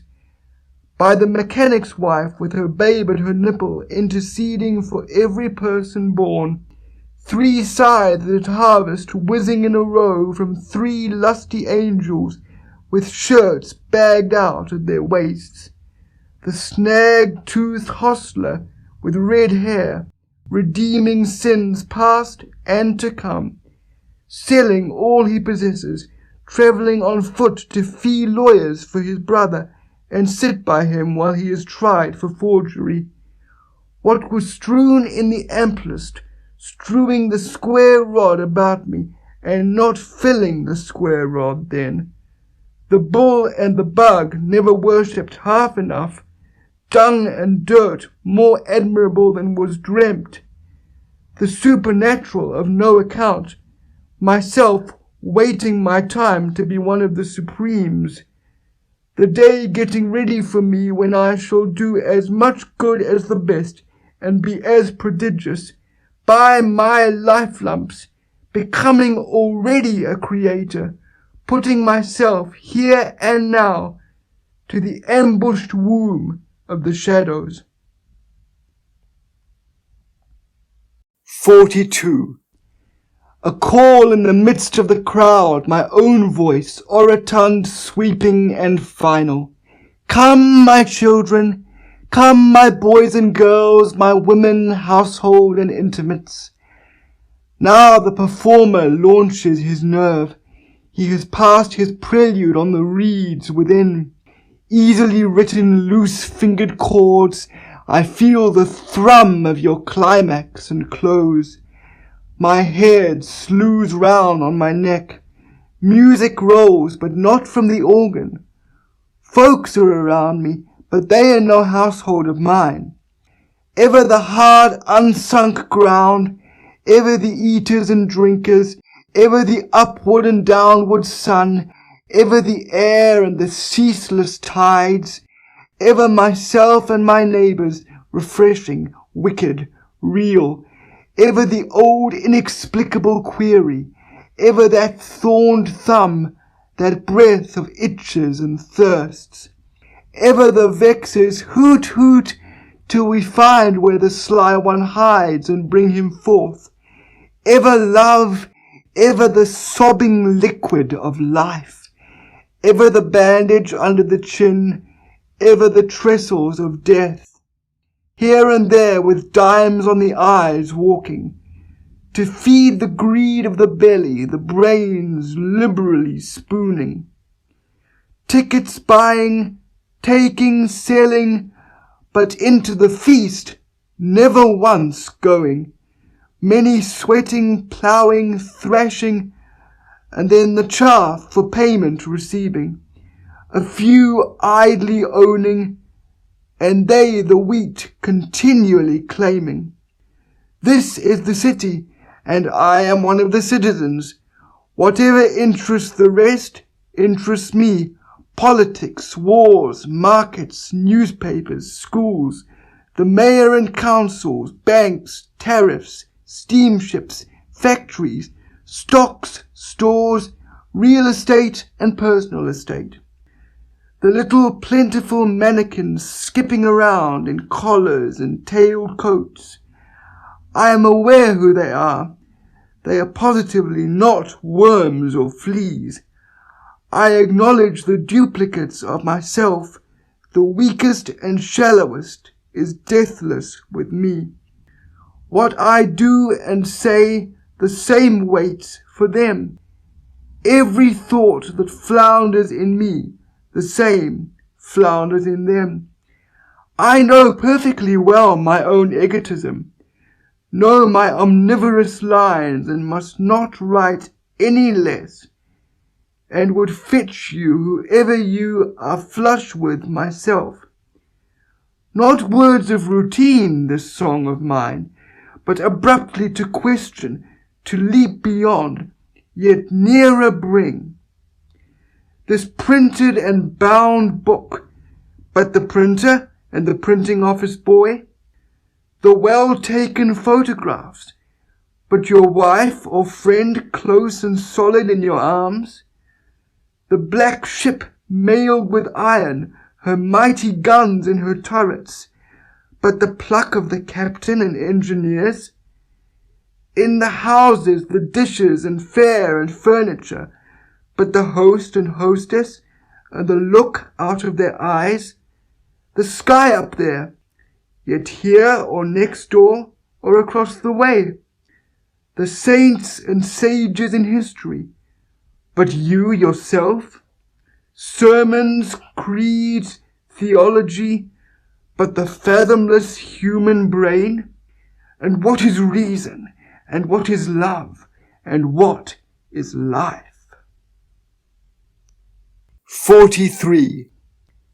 I do not despise you, priests, all time the world over.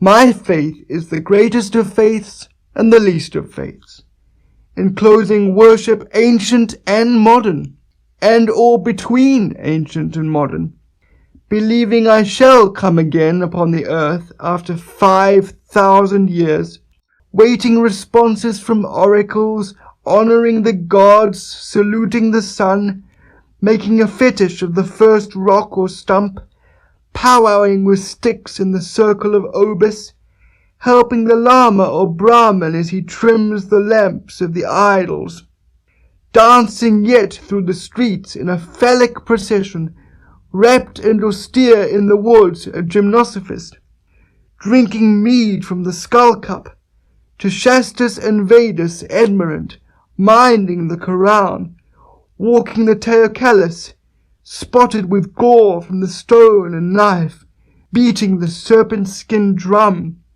accepting the Gospels, accepting him that was crucified, knowing assuredly that he is divine, to the Mass kneeling or the Puritan's prayer rising, or sitting patiently in a pew, ranting and frothing in my insane crisis, or waiting dead-like till my spirit arouses me, looking forth on pavement and land, or outside of pavement and land, belonging to the winders of the circuit of circuits.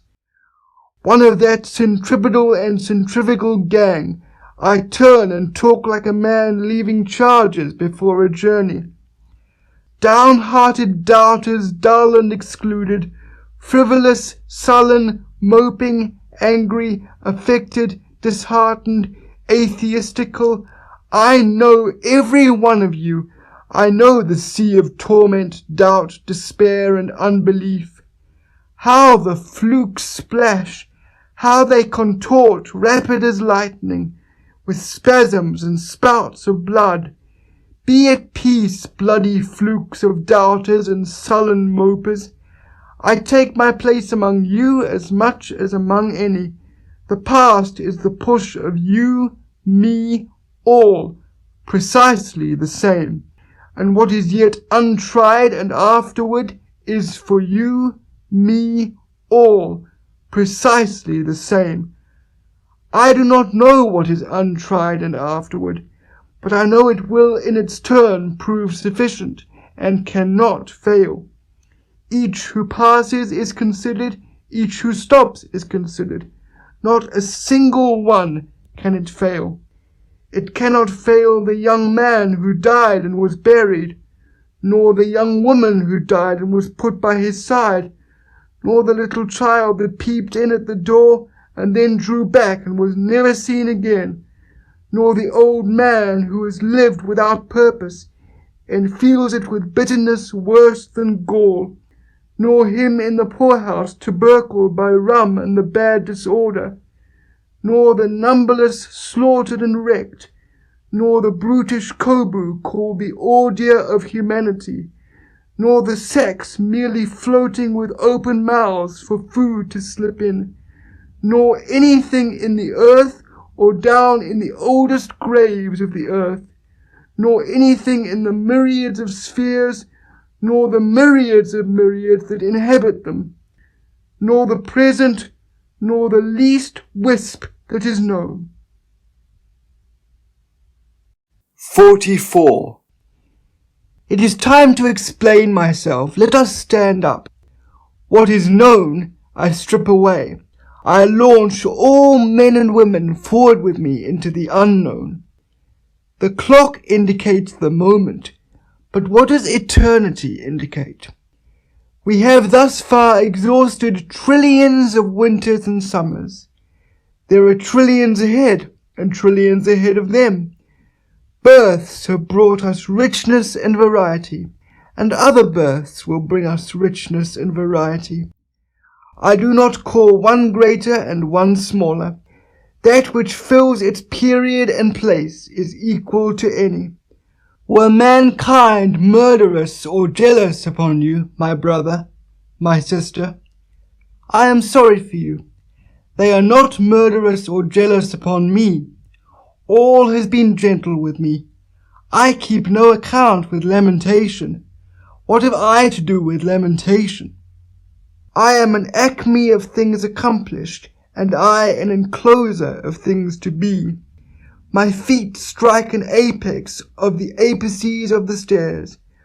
On every step bunches of ages, and larger bunches between the steps. All below duly travelled, and still I mount and mount. Rise after rise bow the phantoms behind me. Afar down I see the huge first nothing. I know I was even there.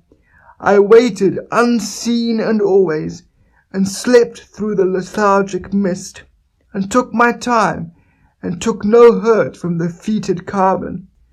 Long I was hugged close, long and long. Immense have been the preparations for me, faithful and friendly the arms that have helped me. Cycles ferried my cradle, rowing and rowing like cheerful boatmen. For room to me, stars kept aside in their own rings. They sent influences to look after what was to hold me. Before I was born out of my mother, generations guided me. My embryo has never been torpid. Nothing could overlay it. For it, the nebula cohered to an orb, the long, slow strata piled to rest it on. Vast vegetables gave it sustenance. Monstrous sauroids transported it in their mouths and deposited it with care. All forces have been steadily employed to complete and delight me. Now on this spot I stand with my robust soul. 45. O span of youth, ever pushed elasticity! O manhood balanced florid and full! My lovers suffocate me, crowding my lips, thick in the pores of my skin, jostling me through streets and public halls, coming naked to me at night, crying by day, ahoy, from the rocks of the river, swinging and chirping over my head, calling my name from flower beds, vines, tangled underbrush, lighting on every moment of my life, bussing my body with soft balsamic busses, noiselessly passing handfuls out of their hearts and giving them to be mine. Old age superbly rising, O welcome ineffable grace of dying days! Every condition promulgates not only itself, it promulgates what grows after and out of itself, and the dark hush promulgates as much as any. I open my scuttle at night and see the far-sprinkled systems, and all I see multiplied as high as I can cipher edge but the rim of the farther systems. Wider and wider they spread, expanding, always expanding, outward and forever outward. My sun has his sun, and around him obediently wheels. He joins with his partners a group of superior circuit, and greater sets follow, making specks of the greatest inside them. There is no stoppage and never can be stoppage. If I, you, and the worlds and all beneath or upon their surfaces were this moment reduced back to a pallid float, it would not avail in the long run.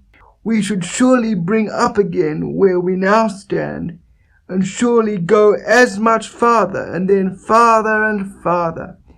A few quadrillions of eras, a few octillions of cubic leagues. Do not hazard the span or make it impatient. They are but parts, anything is but a part. See ever so far, there is limitless space outside of that. Count ever so much, there is limitless time around that. My rendezvous is appointed, it is certain. The Lord will be there, and wait till I come on perfect terms. The great Camerado, the lover true for whom I pine, will be there. 46. I know I have the best of time and space, and was never measured, and never will be measured. I tramp a perpetual journey. Come, listen, all. My signs are a rainproof coat, good shoes, and a staff cut from the woods. No friend of mine takes his ease in my chair. I have no chair, no church, no philosophy. I lead no man to a dinner table, library, exchange. But each man and each woman of you I lead upon a knoll, my left hand hooking you round the waist, my right hand pointing to landscapes of continents in the public road. Not I, not anyone else, can travel that road for you. You must travel it for yourself. It is not far. It is within reach. Perhaps you have been on it since you were born and did not know. Perhaps it is everywhere, on water and on land. Shoulder your duds, dear son, and I will mine, and let us hasten forth.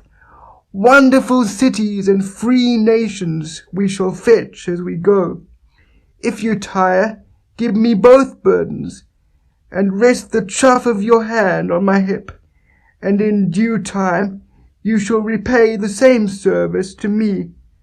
For after we start, we never lie by again. This day before dawn I ascended a hill and looked at the crowded heaven, and I said to my spirit, when we become the enfolders of those orbs and the pleasure and knowledge of everything in them, shall we be filled and satisfied then? And my spirit said, no, we but level that left to pass and continue beyond. You are also asking me questions, and I hear you. I answer that I cannot answer. You must find out for yourself. Sit a while, dear son. Here are biscuits to eat, and here is milk to drink. But as soon as you sleep and renew yourself in sweet clothes, I kiss you with a goodbye kiss, and open the gate for your egress hence. Long enough have you dreamed contemptible dreams. Now I wash the gum from your eyes. You must habit yourself to the dazzle of the light and of every moment of your life.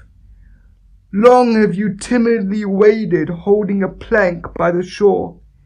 Now I will you to be a bold swimmer, to jump off in the midst of the sea, rise again, nod to me, shout, and laughingly dash with your hair. 47. I am the teacher of athletes. He that by me spreads a wider breast than my own, proves the width of my own. He most honours my style who learns under it to destroy the teacher. The boy I love, the same becomes a man, not through derived power, but in his own right, wicked rather than virtuous out of conformity or fear, fond of his sweetheart, relishing well his stake, unrequited love or a slight cutting him worse than sharp steel cuts, first rate to ride, to fight, to hit the bull's-eye, to sail a skiff, to sing a song or play on the banjo, preferring scars and the beard, and faces pitted with smallpox, over all leatherers, and those well tanned to those that keep out of the sun. I teach straying from me, yet who can stray from me? I follow you, whoever you are, from the present hour. My words itch at your ears till you understand them. I do not say these things for $1, or to fill up the time while I wait for a boat. It is you talking just as much as myself. I act as the tongue of you, tied in your mouth. In mine it begins to be loosened. I swear I will never again mention love or death inside a house, and I swear I will never translate myself at all, only to him or her who privately stays with me in the open air. If you would understand me, go to the heights or watershore. The nearest net is an explanation, and a drop or motion of waves a key. The maul, the oar, the handsaw second my words. No shuttered room or school can commune with me, but roughs and little children better than they. The young mechanic is closest to me, he knows me well. The woodman that takes his axe and jug with him shall take me with him all day. The farm boy ploughing in the field feels good at the sound of my voice. In vessels that sail, my words sail. I go with fishermen and seamen and love them. The soldier camped or upon the marsh is mine. On the night ere the pending battle, many seek me, and I do not fail them. On that solemn night, it may be their last, those that know me seek me. My face rubs to the hunter's face when he lies down alone in his blanket.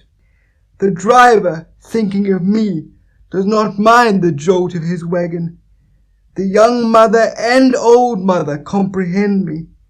The girl and the wife rest the needle a moment and forget where they are. They and all would resume what I have told them. 48. I have said that the soul is not more than the body, and I have said that the body is not more than the soul, and nothing, not God, is greater to one than oneself is. And whoever walks a furlong without sympathy walks to his own funeral, dressed in his shroud. And I or you, pocketless of a dime, may purchase the pick of the earth. And to glance with an eye or show a bean in its pod confounds the learning of all times, and there is no trade or employment but the young man following it may become a hero, and there is no object so soft but it makes a hub for the wheeled universe. And I say to any man or woman, let your soul stand cool and composed before 1,000,000 universes. And I say to mankind, be not curious about God, for I, who am curious about each, am not curious about God. No array of terms can say how much I am at peace about God and about death. I hear and behold God in every object, yet understand God not in the least, nor do I understand who there can be more wonderful than myself. Why should I wish to see God better than this day? I see something of God each hour of the 24, and each moment then.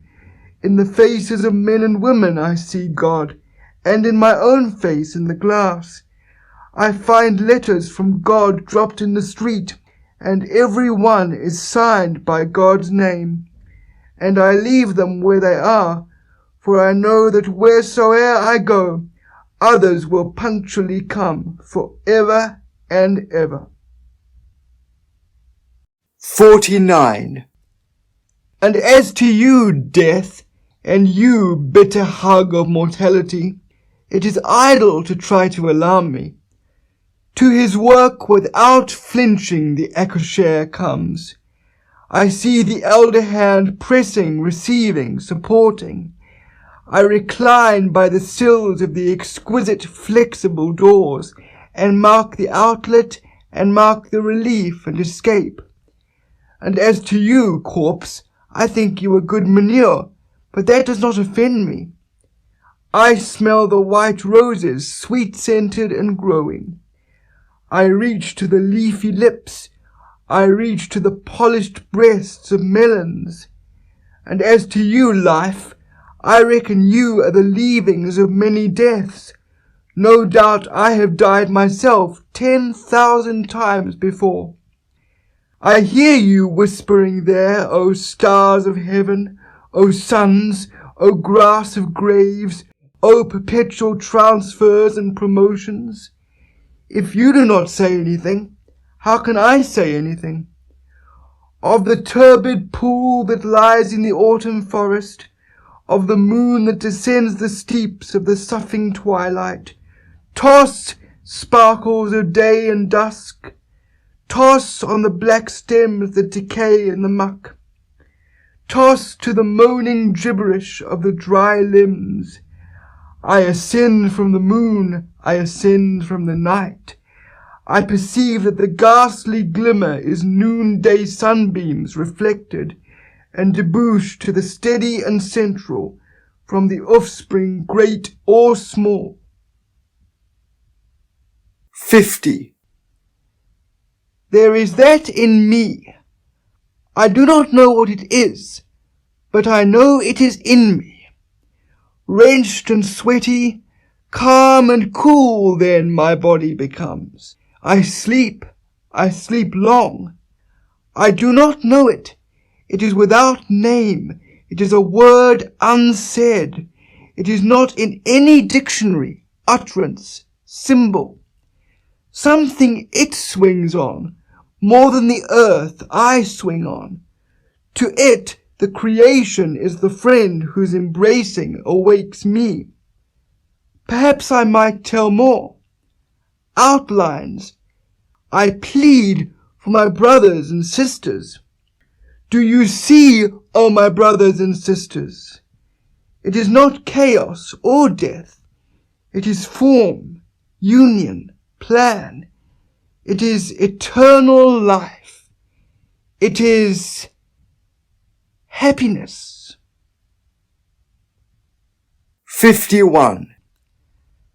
The past and present wilt. I have filled them, emptied them, and proceed to fill my next fold of the future. Listener, up there, what have you to confide to me? Look in my face while I snuff the sidle of evening. Talk honestly, no one else hears you, and I stay only a minute longer. Do I contradict myself? Very well then, I contradict myself. I am large, I contain multitudes. I concentrate toward them that are nigh. I wait on the door slab. Who has done his day's work? Who will soonest be through with his supper? Who wishes to walk with me? Will you speak before I am gone? Will you prove already too late? 52. The spotted hawk swoops by and accuses me. He complains of my gab and my loitering. I, too, am not a bit tamed. I, too, am untranslatable. I sound my barbaric yawp over the roofs of the world. The last scud of day holds back for me. It flings my likeness after the rest, and true as any on the shadowed wilds, it coaxes me to the vapour and the dusk. I depart as air. I shake my white locks at the runaway sun. I effuse my flesh in eddies and drift it in lacy jags. I bequeath myself to the dirt to grow from the grass I love. If you want me again, look for me under your boot soles. You will hardly know who I am or what I mean. But I shall be good health to you nevertheless, and filter and fibre your blood. Failing to fetch me at first, keep encouraged. Missing me one place, search another. I stop somewhere, waiting for you.